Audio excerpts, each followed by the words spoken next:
ये हमारे हुजूर को नहीं मानते हैं, ना कुरान को मानते हैं, सिर्फ दिखावे में सब मुस्लिम लिबास होता है उनका, है इस्लाम से खारिज हो। किसी को आप ऐसे नहीं कह सकते, वो हिंदू हो मुस्लिम हो कोई भी हो, आप किसी को ऐसे कैसे कह दोगे वो काफिर है, क्या ये है वो है। तो इनके आज मानने से कुछ नहीं हो रहा। उन्हें तो कभी भी मुसलमान समाज में मुसलमानों का रुतबा दिया ही नहीं गया है। अपनी मर्जी से कोई अगर इस्लाम कबूल करता तो वो मुसलमान हो जाता है। इन सब से अगर जैसे कोई दिक्कत नहीं है तो फिर अहमदिया समाज से इतनी दिक्कत क्यों? जिसका अकीदा ही गलत होगा तो वो मुस्लिम हो ही नहीं सकता। क्या कोई भी ऐसी राय दे रहा है तो गलत दे रहा है, हमें उनकी बातों में नहीं आना है। तो राजनीतिक स्टंट तो इसके अंदर इस्तेमाल होते ही हैं इलेक्शन के टाइम पे।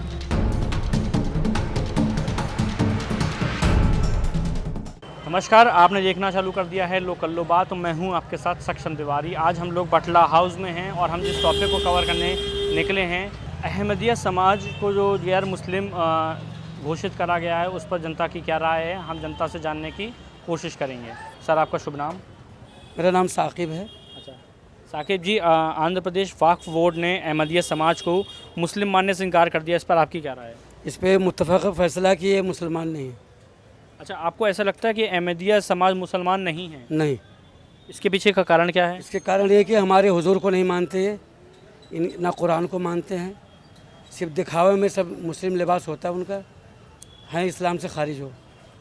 और दारूल ने भी फतवा दे दिया कि अहमदिया मतलब मुस्लिम नहीं है। अगर दूसरे धर्म से कोई अपने दूसरे धर्म से कोई अपनी मर्ज़ी से इस्लाम कबूल करता है तो क्या आप उसे मुस्लिम मानते हो? हाँ, अपनी मर्ज़ी से कोई अगर इस्लाम कबूल करता तो वो मुसलमान हो जाता है हमारे इस्लाम में। जैसे अमेरिका में है, टोनी ब्लेयर की लड़की है, वो भी इस्लाम ले आई है। अभी माइक टायसन थे, मोहम्मद अली जो बन गए, वो भी इस्लाम ले आए। और अभी एक हज को गए थे, वो अमेरिका के कोई मुक्केबाज थे, वो भी इस्लाम ले आए। अगर इन सब से अगर जैसे कोई दिक्कत नहीं है तो फिर अहमदिया समाज से इतनी दिक्कत क्यों है? दिक्कत क्यों कि इस्लाम से खारिज हैं, वो इस्लाम ले आए। वो कहते हैं हमारे हुजूर बरहक हैं, हमारा कुरान सही है तो हम उनको इस्लाम में मानेंगे। अच्छा, जमीयत उलमा-ए हिंद अब आंध्र प्रदेश वक्फ बोर्ड के समर्थन में आ गया, अब इस पर आप क्या कहेंगे? जी, जमीयत उलमा हिंद का मैं कायल हूँ, मैं कासमी हूँ। मैं भी दारूल से पढ़ा हूँ जहाँ से ये है जमीयत उलमा हिंद। जी, क्या अहमदिया समाज को बैन करने के पीछे 2024 के इलेक्शन की वजह हो सकती है? हाँ, ये भी हो सकती है। तो सियासत है, मैं इसके बारे में कुछ नहीं बोलता। अच्छा, वो सरकार का मसला, वो कुछ करें ना करें हमसे।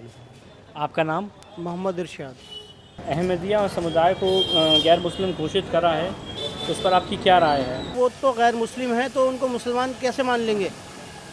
वो तो सन 73-74 में पाकिस्तान में लॉ आ गया था, जब भी उनको गैर मुस्लिम करार दे दिया था, तो वो मुस्लिम तो है ही नहीं। हाँ, अगर कोई मुसलमान दूसरे धर्म से कोई कबूल करेगा इस्लाम को तो हम मानेंगे उसको, मगर ये तो जो है जब ख़त्म नबूवत ही नहीं मानते तो इनको कैसे हम इस्लाम में वो कर लेंगे? ये तो गैर मुस्लिम है।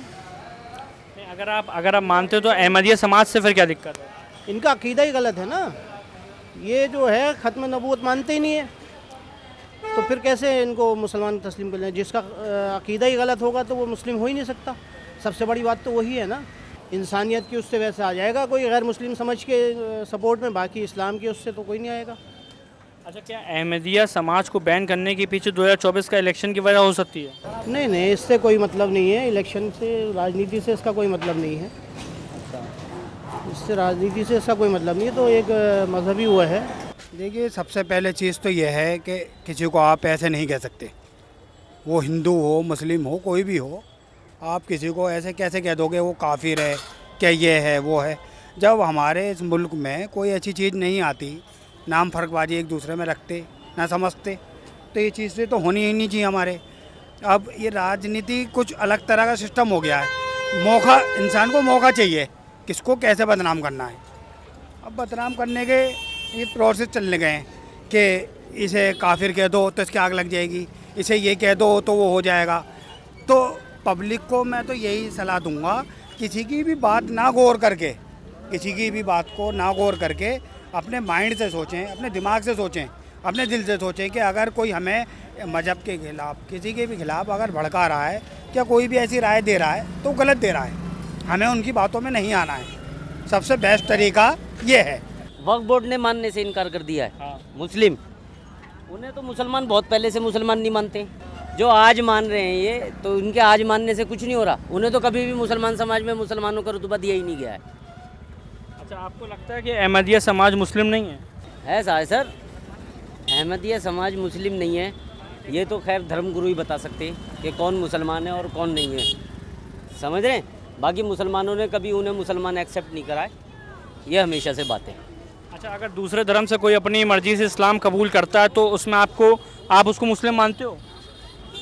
हाँ, जो अपनी मर्जी से वो कबूल कर रहा है वो तो ऑब्वियस हो गया है यार, उसमें क्या है, उसमें मैं ही क्या मानूंगा। तो फिर अहमदिया समाज से क्या दिक्कत हो रही है? भाई अहमदिया समाज के जो तौर और तरीके हैं काम करने के और मज़हब को, इस्लाम मज़हब को फॉलो करने के और मानने के, वो इस्लाम के बिल्कुल अलग हैं, इसलिए वो इसको मुसलमान नहीं समझते। अच्छा, जो मुसलमान जमीयत और उलमाए हिंद अब आंध्र प्रदेश वक्फ बोर्ड के समर्थन में आ गया, अब इस पर क्या कहेंगे? तो वो तो पहले से ही है सर, मैं आपको बता तो रहा हूँ, वो तो जिस दिन से ये लोग बने हैं, जिस तरीके से ये धर्म निकला है गुलाम अहमद कादियानी का, ठीक है ना, अहमदिया समाज जो है वो तो उसी दिन से इसके हक़ में नहीं है मुसलमान तो कोई भी, उसमें जमीयत है उलमाए हिंद हो या कोई भी तंजीम हो, कोई भी यूनियन हो, वो तो हमेशा से इनकार करती है। ये मुसलमानों का कोई भी वर्ग, कोई भी समाज उन्हें फ़ौरन उन्हें अलग किया है, हमेशा उन्हें माना ही नहीं आज तक मुसलमान।